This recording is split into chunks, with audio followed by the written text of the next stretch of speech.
Hello, everyone. Welcome to the Etech Leadership Table. This is a podcast where we invite you to pull up a chair, grab a cup of coffee, and join us as we tackle some remarkable discussions on everything leadership. I'm Melissa Wood. I'm your host. I'm the Dean of Leadership Development at Etech Global Services. Hello, and welcome to this episode of the Etech Leadership Table. Go ahead and grab a cup of coffee or your favorite drink and pull up a chair. My name is Melissa Wood, and with us today we have Jason Knutson. Is that how you pronounce that name, Jason? Close. Knutson. Close? How do you say it? It's Knutson. And that was not close, Jason. You know that was not close. So everybody, Knutson today. Welcome. That's a learning for today. And then so we're going to pull up the table and we're going to talk about, and actually we're going to drive through. And if you knew, Jason works for Polaris, so we got to drive through this. We're not talking about it. We're going to drive through six critical leadership practices leading your team to a win. I don't know if you've been watching sports lately, but there's a lot of teams that need to sign on to this podcast because he's going to walk us through how to win. So I think Jason's got some answers for us today. But welcome, Jason, to the Etech Leadership Table. What are you drinking? I saw that wonderful cup. What are you drinking in that cup today? So I got to rep my local Minnesota company here. Got Caribou Coffee. We got the s'mores coffee this morning. Yes. Did you say s'mores coffee? I did. Yep. S'mores. We're gonna have. That's too much for me. That is too much. I love s'mores. And s'mores coffee, I've never had. I've never had s'mores coffee, but those two sound brilliant together. It's not bad. It's pretty good. Well, shout out to the local coffee company. I love supporting local businesses. Today, I think I've drank this before, and Namisha was making fun of me, but it is strawberry banana smoothie with a little hint of green tea. So okay. I'll be but I think I would rather be having s'mores, but it's not as good as s'mores coffee. You know, the main thing I learned was you got to get your hands dirty and lead from the front. If you're not going to be down there doing the work, you shouldn't be asking others to do something you don't want to do yourself. When you think about the Boy Scouts, you're working a lot in teams, it's groups, there's a lot of activities, but you really get ingrained in that team culture and that you don't succeed if your team doesn't succeed. So you have to be that group mindset, you have to work together. And then failure, obviously you're going to fall down, you're going to stumble, but you get the gift of lessons by doing that. So those are kind of some of the big key takeaways that I learned really early on.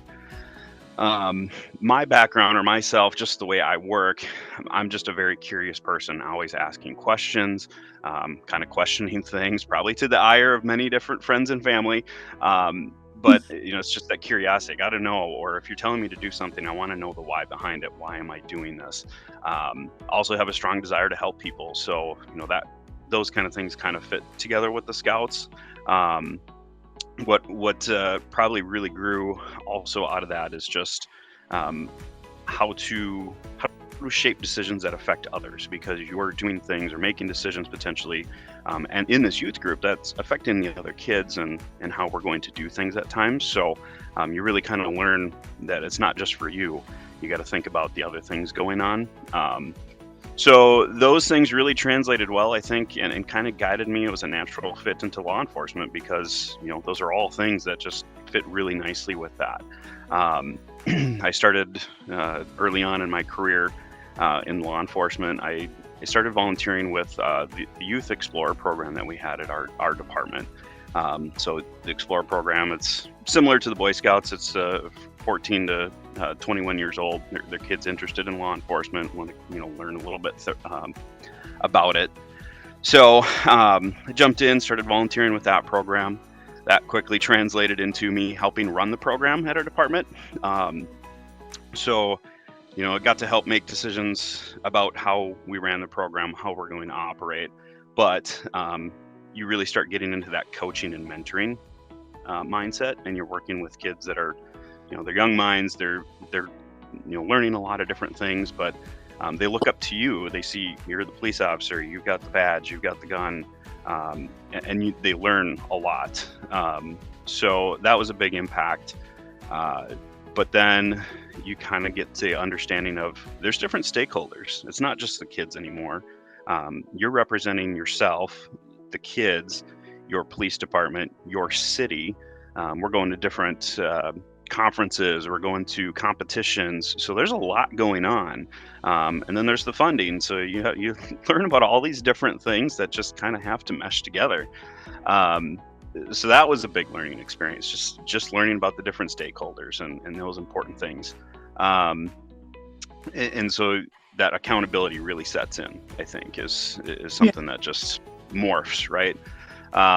So, when I couple all of that together, I learned a lot, just in law enforcement, how to communicate with people, how to talk yourself out of situations, problem solving. Obviously, you have to do a lot of that. The organization, the multitasking, there's a lot that comes with it. And, unfortunately for me, I got hurt, so I couldn't continue in that line of work. And I had to really rethink, like, how is this going to work?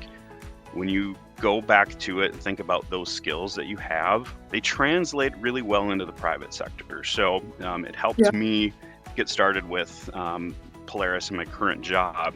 I started kind of bottom rung customer service, but that's where those skills shine. That's exactly what you're doing. Communication, problem solving, thinking on your feet, trying to represent and be accountable. So it was just a good natural transition. You have to be able to listen and understand customers when they're talking to you. You can't just, here's the words that they're saying. You have to try to translate that and understand, because sometimes they don't even know what they're asking for at that point. So it's understanding their problem and then looking for a resolution that's going to be effective to solve that problem. So those skills that I learned really helped with that. Just continued to hone those skills, working through customer service, learning different things. I got to know a lot of different people within the space, within our different departments, our different organizations. Got a lot of tools and tricks in my toolbox to really come up with some crafty situations or resolutions and things like that. So, my time, probably being a little bit older on the team, but having some of that coaching, mentoring experience translated to some of my other team members, and just started helping them out, running situations by them, offering advice, not necessarily telling them how to fix it, but hey, I've done this in the past, this might work, or maybe some combination of some things. And so, at times I would be kind of the go-to of, hey, I got this situation, what do you think? Or, what are some options? So I think that was cool. Just kind of fit. And then the other piece that goes into it is we're a team. So, I didn't think about it as, well, this is my case and I'm closing out the most cases. It was truly, I don't care who closes the case or who offers the resolution. We're a team. We just need to do it, and we need to serve the owners and make sure that they're getting what they called about and get a resolution. So, that just kind of progressed into the position that I'm in now. Really rely on a lot of those skills in my current position still. I don't directly always deal with customers, but what I do affects the customer. So I have to constantly be thinking about what are we doing? How is that affecting others? How is that helping my team? And then it's just the supervisory aspect has come into play now as we have grown, our department's grown. And so that's a whole new world, having the supervisory management experience and trying to, you have leadership, but then now I'm truly controlling the faith of some others. So it's a lot going on. First of all, if you've noticed anybody on this podcast before, I'm real big on, I want the world to hear from people who get their boots muddy. Right? And so just you walking us through your journey, I'm taking so many notes because I'm just watching you from being in Boy Scouts, right? It's just like you're gold, and it's like you're just polishing gold. Like everything still today, like in this podcast today, you're using skill sets that you learned in the Boy Scouts. I mean, I'm just watching your journey go, and what you did at the Youth Explorer, understanding that you're representing so many different entities, how you brought that out. And then even now in the role that you play, you said, I don't really deal with maybe the customer one-on-one, but what I'm doing is representing so many entities. That brings me back to when you were a police officer with that Youth Explorer program. It's what I'm hearing from you is that you do not leave learning behind. It's like you're just grabbing. That's your curiosity. You're putting it. I just see you with a backpack, and you're just carrying it, and you're using it as resources in all sorts of different ways in your toolbox. And I think one of my favorite quotes already, we haven't even dug into the 6 things, is that you know how you said you got hurt as a police officer and you couldn't continue with that career. You said gift of lessons. Y'all soak that in. If you're taking notes, podcasters, it's how he's saying things. It's the mindset that he has of gift of lessons. It's not like, oh my gosh, I had to figure out something to do, or my life was devastated. It's a gift of a lesson, right? When you fall down, he mentioned those things and learning stuff. So I just really like the visual that you're giving in your story about how you're putting things in your toolbox and using them in different ways, but you still know what that tool's for. And you're like, I can use that same tool here. And I think that's fascinating. I think that's what sets you up to be kind of at an expert level today of trying to, I know you don't want to be the expert, but I think someone who learns from lessons and who has learned since childhood, this area of leadership and management, who put their life on the line to do that, who invested in the youth of our future. I think that you, more than anybody, can help us to unpack these 6 leadership practices that you've learned, right? I'm ready to put. I know everybody on this podcast with me. I know the podcasters. They're putting it in their backpack today, and that's what we need from you. And I just first thank you for your service. Thank you for giving to the youth, because there's no telling how many youth that you impacted that are serving our country today, right? And leading their families. And so just thank you. I just want to say thank you for that. Appreciate that. Those things do not, you may not reap the results of it or see it, but it's happening. It's the same thing. We plant a lot of trees here on our land. And I may never see a great grandchild build a fort on those trees, but I know that it's there, right? So, we may not ever be able to swing from some of those trees in my lifetime, but maybe one of my somebody will be able to, but that doesn't keep me from planting trees. So that's what I see that you did with that program. So now that now you're in the supervisor role, you've gotten, understand leadership and management. Now you're understanding what it really means to get your boots muddy, if you will. And I guess you wear snow boots. So I wear cowboy boots. So you wear snow boots, same thing. Right. And so, or cowgirl boots. Can I say cowgirl boots? And there you go. But so when you talk about these 6 critical, and you being a police officer, you know what the word critical means. You're saying, Melissa, podcasters, listen. These are 6 things. If you don't put anything in your backpack, you need to put these tools in your backpack. These are critical tools for your survival. And he's an Eagle Scout. If you don't know about Eagle Scouts, that's about survival. Go take a look at it. So he's still walking us through this journey, but these are going to be 6 critical tools of survival, pretty much, that will help you win as a leader. All these NFL football teams, I hope the owners are on the podcast. You're about to get some magic here from Jason. So Jason, we're gonna start looking at those 6. So just start us with number 1. Like, what in Jason's mind? Everybody get your notes. I'm taking notes. If you're not taking notes, something's wrong with you. Take some notes. Here we go. Yeah. Walk us through what's the first thing. Now, are these at least to greatest? Are these a la carte? Like you can try to get 2 or 3, or you go in order? Like what is in your mind here? Well, this is what they the order that they provide them in. I may have rearranged them a little bit myself if it was up to me, but I'll just kind of go through how they presented them. But the number 1 thing is they talk about is develop a leader's mindset. So this one was I should probably preface a little bit. So I I took this class late into probably my supervisor experience, and I would recommend anybody who is thinking about trending towards a management or supervisory, I would take this whenever you can, before you become supervisor, or a manager or a leader or whatever. I think there's a lot of stuff in here that would have been probably pretty helpful. I learned a few lessons along the way. We talk about the failures, right? There's a few things in here that I wish I would have known a while ago. But this one was probably one that... Is this from Franklin Covey? Is this the one that you went through? Okay, correct. So this is Franklin Covey Foundational Leadership Program. Is that what this is? Yes. Yep. The foundation. Yep, exactly. I just signed up for their master program. Okay. Did you see their master program where you can take all their courses and stuff? So I have not. No.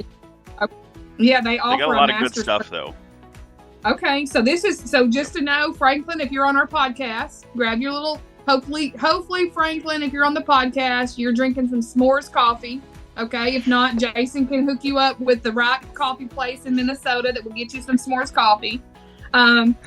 Jason, you never know who's on this podcast. Franklin's probably sitting there right now on this podcast. You never know. For he's taking his learning. You see how he puts things in his backpack? He's taking his learning from Franklin Covey and he is giving it to us, right? So here we go. Number 1 is developing a leader's mindset, right? Yeah. Yep. So this is the one that probably hit me right away. I've always been an individual contributor, part of the team, do my tasks and, do my part of the project, right? You're part of that broader team. So that's just what I was used to. I've always been that in previous jobs and things like that. So I've not had that management supervisor experience. So when you look at the difference between individual contributor versus that supervisory position, the one that really stuck out to me is I am responsible for delivering results through other people. I'm not the one doing the work. I'm helping shape that work. So that's a hard one. That's a really hard one to get by because I am somebody, like you said, I want to get my hands dirty. I want to get in there and I want to do stuff and I want to help it be successful. But sometimes as a leader, you might be getting in the way. You might be preventing success because you're not letting your team flourish. So you're there to make sure that they have what they need, the tools and resources that they need, making sure things are moving forward, but let your team do their work. And you can't be in there muddying it up. So that was a really hard one. And it still kind of is to some degree because my team is pretty small. It's me and one other person. So it's a struggle because there are times where, I do have to, they do need help or, my teammate does need help.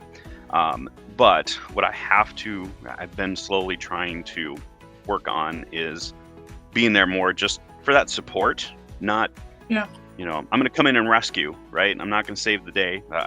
I'm so used to doing that. So it's very hard. I don't want to be where it's dependent on me to save the day. That I'm there, hey, you need a little leg up? Sure, I can pop in and help you and support you. But truly, I'm helping you get to where you need to go. So that's a struggle, but it is something that I'm continuing to work on and chip away at. But yeah, it's that one it's a hard one, but it hit me right away of just like, wow, that's a totally different way of thinking and how you have to approach it. I guess so, especially from your police officer days, because you're expected to come in and control and fix the situation. So you're having to unlearn a little bit of that. So let's just say I work for you and I'm in a panic and I'm coming to you at work, and I want you to solve this problem. Is there like a statement that you would say to me, or is there like a go-to, like how do you get it back on me and not on you? Like when it's something I need to solve, is there something that Jason does? Like a key Jason phrase or anything that you use or a strategy?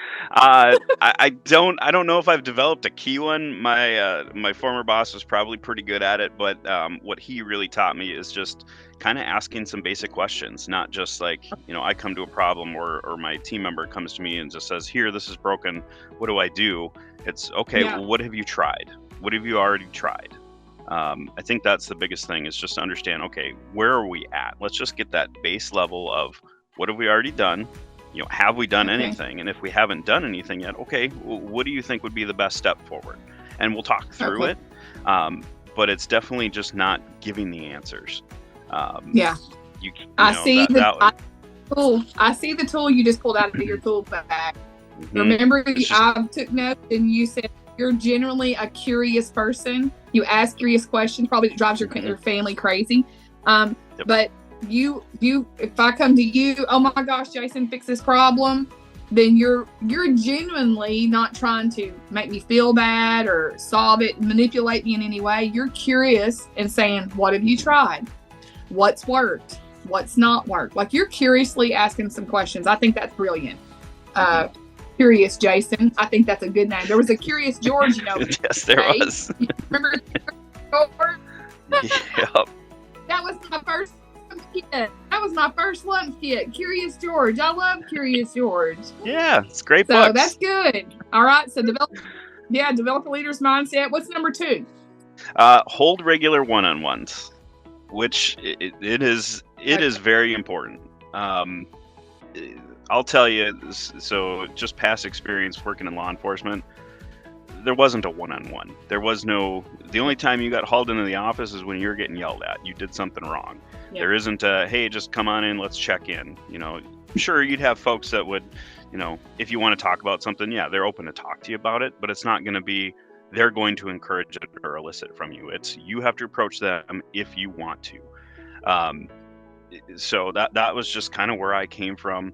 When I started here in my department, we started doing more, one-on-ones. It was really geared towards just like catching up. Here, how are the tasks going? How are the projects going? It was more update kind of stuff. It really wasn't maybe focused on development and other things. So what Franklin Covey talks about is these one-on-ones. It's not about work. It's not about your boss trying to catch up on the week and what's the task list look like. That's not what it's for. It's about your employee. It's about their development and coaching, offering any mentorship advice, sharing feedback. Feedback's important. We'll talk about that in a little bit. But it's having that one-on-one conversation with your employee, making sure that they're getting what they need out of just general. Where do they want to go? What do they want to do? Are there things that we need to do to help them get there at some point? We know not everybody's going to do the same job for 25 years. It could be mundane. People want to grow and learn. So what do we need to do to help them? And if we don't talk to them and have those conversations, we might not have a clue what they're interested in or what they want to do. So it's important to sit down, make that time, commit to it, ask those questions. And what they really talk about here is to talk less, ask more. The manager doesn't drive the conversation. The employee is driving the conversation. We want to talk about what they want. We'll ask questions, but it's, maybe they're quiet. You have some of that pause and, okay, trying to elicit those questions. Again, that curiosity of, what do you want to do? What are you interested in? Even if it's not here, what do you want to go after? Maybe somebody wants to be a podcast host. Who knows? Can we help them with that? I don't know. But you have to have that foundational understanding of your employee and what they're looking for. And if you don't have those conversations, commit to that time, you're never going to know, maybe. Yeah. I'm really glad you said this one. This one gets skipped over. I've been teaching leadership development for 29 years now. And in this world, I hear from executives to frontline leaders. They're like, well, we don't really have a specific one-on-one. We talk all the time. And when I hear that, I know that there's a problem. There's a communication breakdown, right? So that's just really we're just deceiving ourselves. Schedule that one-on-one. Even with my team I have now, I schedule it Tuesdays at 10, Tuesdays at 2, Tuesday, I just know we have it every time, and I'm signed on a FaceTime screen. If I work virtually, I'm face to face with somebody. Even if they have absolutely nothing, they got that time. And so I just see a lot of leaders stop making, I've been married, about to celebrate 30 years. And so if I don't make time for my spouse either, our relationship's going to fall apart. Right. Yep. And so if we're like, oh, we live together, we make time, we're together all the time. No, you've got to make some specific time. You've got to set aside. And that's the same thing goes for people we live. I'm glad that was one that you taught. And and it's important too, and like you were talking about too, like you're committed to it, right? And that's another point of this, is that you don't cancel or you don't shortchange it. If you schedule for an hour every week, you commit to that hour every week, unless something drastic comes up, right? But for the most part, it's, other meetings aren't going to take a priority, or, oh, shoot, I'm going to have to cut you off for 30 minutes today because I got this.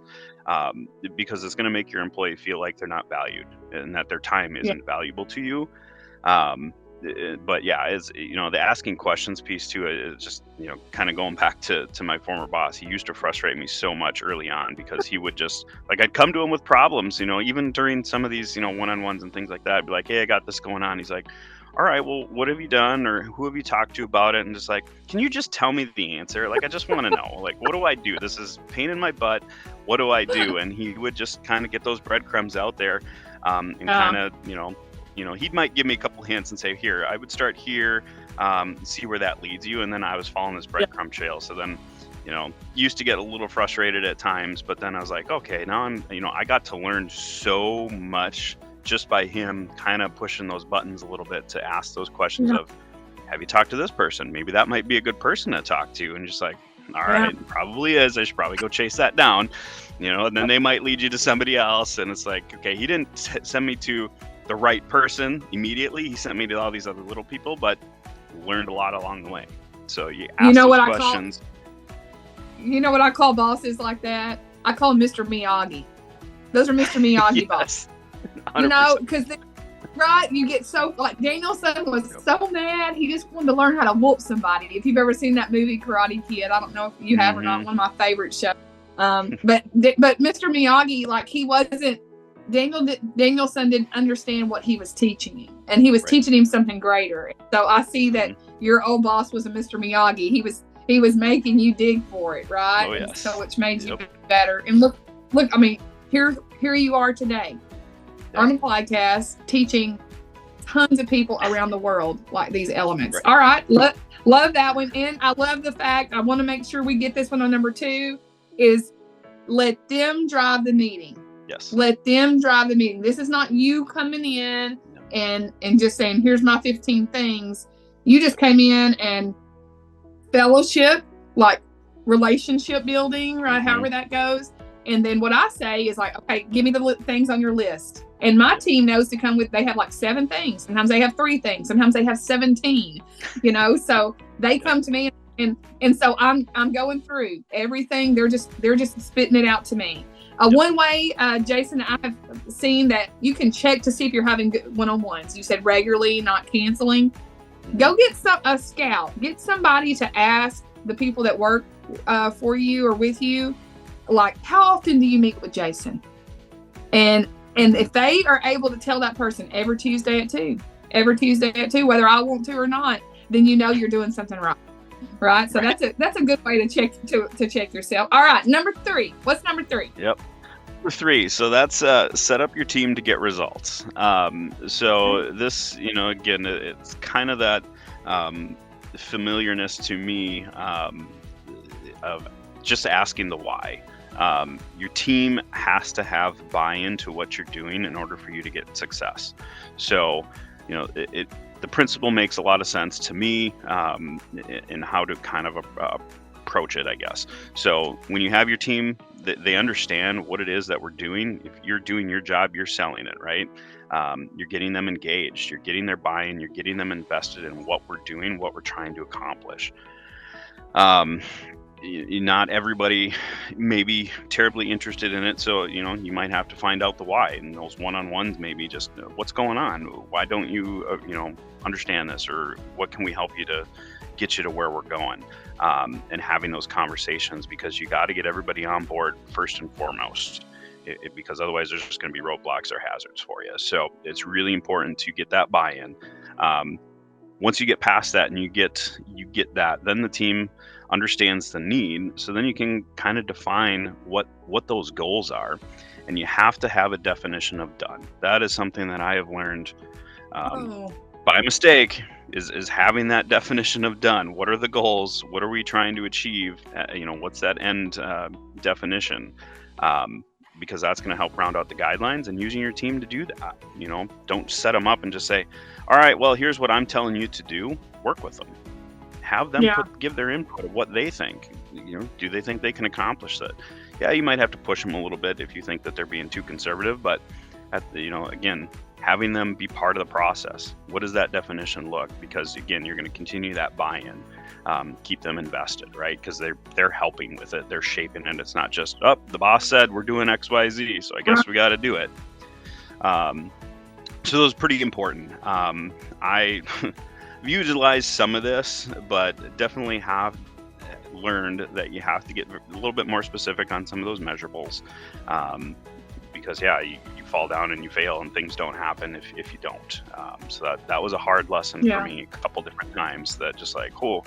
And then going through this is like, all right, well, this really reaffirms what I've learned, is that you got to do this. The downside to some of this is the micromanagement piece. You have to be very cognizant about that. I've been bitten by this a couple different ways. One, again, previous career, kind of a mix and match of folks. I've had some sergeants that were in your business all the time. What are you doing? Why are you here? They're showing up to your calls. They're telling you what to do, and just like, whatever, I guess. And then you had some that are just so hands off that you're just like, I guess I can do whatever I want whenever I want, right? Yeah. But I've had enough of the micromanagers that I have been very leery of that. Like, I don't want to be that guy. That if you're so hands off, the train's going to go off the tracks, because you have no idea what's going on. If you're focused on other things, whatever you asked your team to do, it probably ain't going to happen like you think it should, or it's not going to maybe meet the goals of the time frames and things like that. So you do have to be in their business a little bit. But you still want them to control a lot of it. But that I think that's the hard part with this one for me, is that we talk about, getting the buy-in, get them invested, having those goals, having those measurables. What's that definition of done? And now you want to achieve that and make sure that your team achieves that. And so that could push you in that tendency of micromanagement. So you just have to be cognizant and leery of that. That number 3, I love the way you put the caution in there. I think that's really, really important. And I think all the podcasters on here, that's a good reminder of balancing heart and mind. And I've seen it both places, just like you said. Either I'm completely hands off or I'm too hands on. So I think Mr. Miyagi said balance, not Danielson. He said focus and balance. Those were really, really important things, right?